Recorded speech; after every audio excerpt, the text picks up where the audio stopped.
Oi, pessoal! O objetivo desse vídeo é mostrar para vocês quais passos dentro do processo de geração do modelo físico podem ser automatizados com a ferramenta Case OMTG Designer. Bem, só para recapitular, nós sabemos que um projeto de banco de dados ele envolve 4 grandes etapas. E a ferramenta Case OMTG Designer ela nos dá grande suporte em 3 dessas etapas: geração do modelo conceitual, lógico e físico, tá? Bem, nós vimos que no estudo de caso que estamos desenvolvendo, no caso do CMIL, nós aprendemos ali a criar um modelo conceitual e representar esse modelo conceitual em um diagrama de classes, né? Aqui dentro da ferramenta OMTG Design. Vimos também como nós podemos utilizar essa ferramenta para fazer parte do nosso modelo lógico, né? E agora o objetivo é entender quais desses passos necessários para a geração do modelo físico podem ser automatizados com essa ferramenta Case OMTG Design, tá?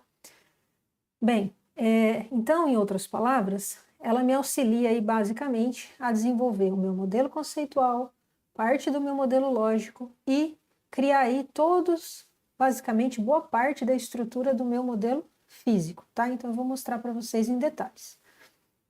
Para exemplificar, nós vimos que um primeiro passo que nós temos que realizar no modelo físico é criar o banco e ativar a extensão espacial. Então, aqui eu tenho o meu sistema gerenciador, PostgreSQL. Vou criar um banco de dados aqui, nesse sistema gerenciador, vou chamar de CMIL, tá? Para fazer alusão aqui, né, ao nosso estudo de casos, tá bom? Eu já ensinei para vocês em vídeos anteriores a criar bancos de dados, tá? A ativar a extensão, então aqui eu vou passar um pouco mais rápido. Então, nesse banco, eu vou criar a extensão PostGIS, para que ele seja um banco de dados espacial. E se eu observar, eu tenho aqui no meu diagrama de classes, que eu quero levar para esse banco de dados, né? Ou seja, criar um modelo físico desse modelo aqui, lógico, conceitual, eu tenho aqui uma classe para armazenar imagem. Então, eu preciso também instalar aqui uma extensão para lidar com imagem, que é o PostGIS Raster, tá? Então, até aqui eu estou fazendo o manual, certo? Criei o banco, ativei a extensão. O que eu vou fazer agora na sequência, né? Se a gente olhasse aqui, e também gravei um vídeo detalhado para vocês, eu teria que criar os esquemas, as tabelas, definir os tipos, as restrições, os índices, né? Para então ter condições de fazer o quê? A inserção dos dados, a validação e as consultas. O que essa ferramenta, o MTG Designer, me permite em termos de automatização, tá? Então aqui, veja, foi feito, né, toda a criação do meu modelo conceitual, depois a especificação dos tipos de atributo, né, que é parte do meu modelo lógico. E agora, se nós observarmos aqui, falta gerar o modelo físico. Então existe a opção de exportar aqui, ó, para 2 tipos de bancos de dados diferentes, o Oracle, tá? E o PostgreSQL, usando a extensão PostGIS. Então, nesse caso, ó, como eu estou aqui no PostgreSQL, eu vou usar essa opção aqui, Export to PostGIS. Quando nós fazemos isso, ele salva aqui na nossa máquina um arquivo, tá? Compactado. Dentro desse arquivo, quando nós extrairmos aqui esse arquivo, nós vamos ver que ele tem um conjunto de arquivos, tá? No caso aqui, .sql. Então, ele tem aqui um conjunto chamado OMTG DDL Structure, OMTG Dynamic Constraints e OMTG Static Constraints. Então, basicamente, o que são esses arquivos aqui, tá? Eu vou abrir esses arquivos lá no meu sistema gerenciador, tá? Então, eu vou procurar lá aqui em Query Tools, eu vou procurar esse arquivo aqui na minha pasta, para que eu possa, então, checar esses arquivos, tá? Então, eu vou abrir aqui esse DDL Structure. O que ele contém aqui para mim, tá? Aqui, o OMTG Designer, quando nós exportamos, né, esse dado, o que ele fez? Ele criou esses 3 arquivos. O que esse primeiro arquivo contém? Ele contém, veja só, toda a definição das tabelas, dos tipos de dados, das restrições convencionais, tá? Ele também tem toda a parte de criação de índice espacial. Então, ele também, nesse arquivo, ele vai me dar basicamente a criação da estrutura, né, das minhas tabelas, seus campos, seus tipos e as suas restrições de integridades convencionais, tá? Então, se a gente for observando aqui, ó, ele gerou para todas aquelas classes que estão lá no meu modelo conceitual, no meu modelo lógico, tá bom? E, inclusive, as restrições de integridades convencionais relacionadas ao quê? A relacionamento estrutural, tá? Então, criação aqui de chave estrangeira. Então, quando nós observamos, ó, todos esses conjuntos de linhas aqui, né? O que que ele fez aqui? Ele escreveu para mim automaticamente. Então, ele automatizou esse processo de criação aqui, ó, de quem? Das minhas tabelas, dos meus tipos, de algumas dessas restrições, né? A gente vai ver aqui, essas outras aqui estão em outros arquivos. Os índices, tá? Então, ele fez boa parte aqui desses passos para mim, só gerando esse script aqui, ó. Então, eu posso executar esse script todo de uma vez, tá? Eu posso executar por partes, ou eu posso selecionar tudo aqui, ó, e vir aqui e executar. Quando eu faço isso, veja, ele executou com sucesso. Quando eu faço uma atualização do meu banco, eu vou observar aqui, ó, que todas as tabelas foram criadas, que, por exemplo, ó, se eu tinha chave primária, ó, ele criou, tá? Se tinha índice, ele criou. Então, ele foi fazendo aqui, ó, tanto relacionamentos quando estruturais, né, quando eu preciso de chave estrangeira, ó, aqui ele criou a chave estrangeira, entra na tabela relatório de qualidade da água. Então, tudo que nós precisávamos fazer manualmente, que eu mostrei no vídeo anterior para vocês, ele automatizou boa parte. Ok, mas quais seriam então esses outros dois arquivos aqui que ele solta, tá? Aqui ele solta os arquivos de restrição, tá? Nesse caso, a gente está falando de restrições de integridades espaciais. Por quê? Porque quando a gente fala de restrição de integridade espacial, eu tenho no grupo 1, que são sobre geobjetos, grupo 2, geocampos, e sobre o grupo 3, relacionamentos, tá? Que podem ser topológicos ou espaciais.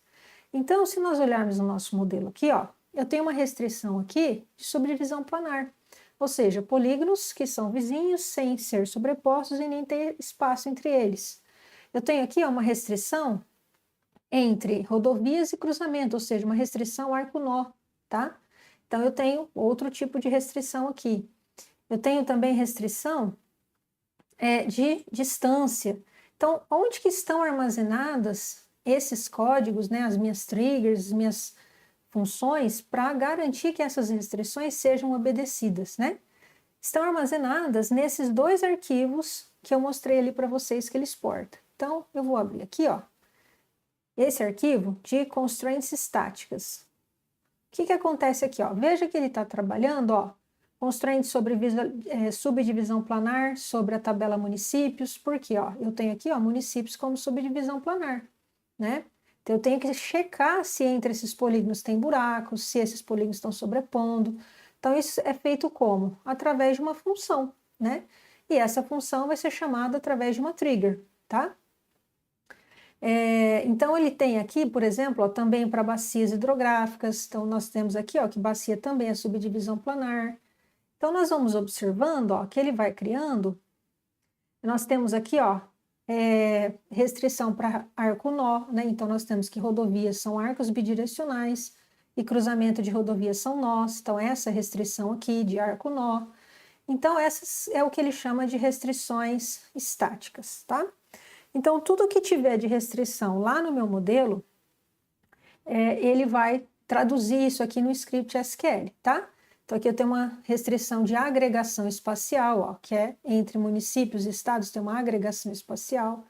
Então, veja que isso aqui eu deveria escrever tudo à mão, digamos assim, né?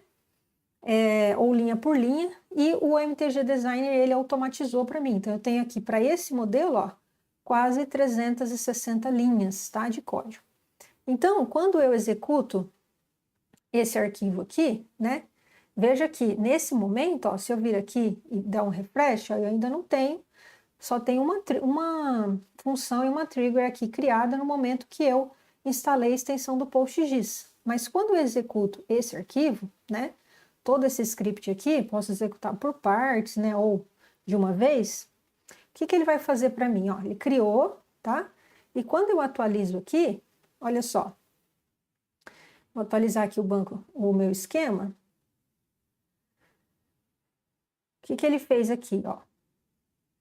Aqui ele vai armazenar as triggers, né? Que são as estáticas por enquanto, então aqui não vai aparecer ainda, mas quando eu executar as dinâmicas, que são os de relacionamentos espaciais, nós vamos ver que esse número aqui ele vai mudar. Quer ver, ó? Vamos abrir aquele outro arquivo. Vou abrir outro para não sobrescrever aqui. Ó, agora nós vamos ter as constraints dinâmicas, ou seja, que vai validar, né, as relações topológicas de distância. Então, por exemplo, entre curso d'água e município, eu tenho uma relação de intersecção. Então, aqui, ó, entre município e curso d'água, né? Então, quando eu executar esse arquivo, que são as triggers, as funções, né, e as triggers relacionadas aos relacionamentos espaciais, né, sejam topológicos ou de distância, então veja que ele escreveu todos os relacionamentos aqui que está lá no meu modelo, ó, tá? Então mais 200 e poucas linhas aqui de código. Quando nós executarmos isso aqui, olha só, ele está me dando algumas notificações falando que não tínhamos triggers criados e, portanto, ele criou e foi tudo com sucesso. Então, quando eu venho aqui e atualizo essa aba aqui de funções, olha, veja que agora ele tem o quê? Todas as minhas triggers e funções criadas, tá vendo, ó? Então, aqui são as funções, ele criou 9 funções, né, de acordo com o meu modelo aqui, ele entendeu que precisaria de 9 funções. E, por exemplo, quando eu vou lá no layer municípios, eu vejo aqui, ó, que eu tenho uma trigger relacionada a ele, ó. Ele tem uma relação com bacias, uma relação com cursos d'água e uma relação com rodovias. Olha só, é exatamente o que está aqui, ó. Municípios tem aqui, ó, uma relação com bacias, uma relação com rodovias e uma relação com curso d'água, aqui embaixo, né?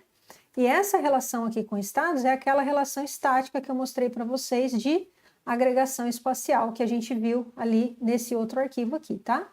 Então, observa que eu tenho aqui, ó, 300 e poucas, aqui mais 200 e poucas linhas e mais 160 e poucas linhas aqui, ou seja, é um conjunto, né, de código que eu deveria escrever de certa forma e à mão, mas que eu não preciso porque a ferramenta Case, o MTG Design, ela me automatiza esse processo, tá? Então, em resumo, quais são, né, os passos que ela me ajuda aí a otimizar dentro do modelo físico, né? Criar as tabelas, definir ali os tipos, né, de restrições que eu quero aplicar nos meus atributos, definir as restrições de integridades convencionais, tá?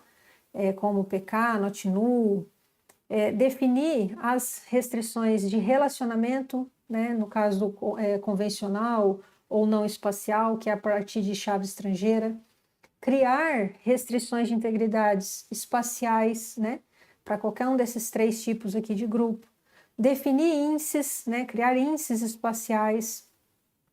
Então, ela me permite essa automação aí do meu modelo físico, tá?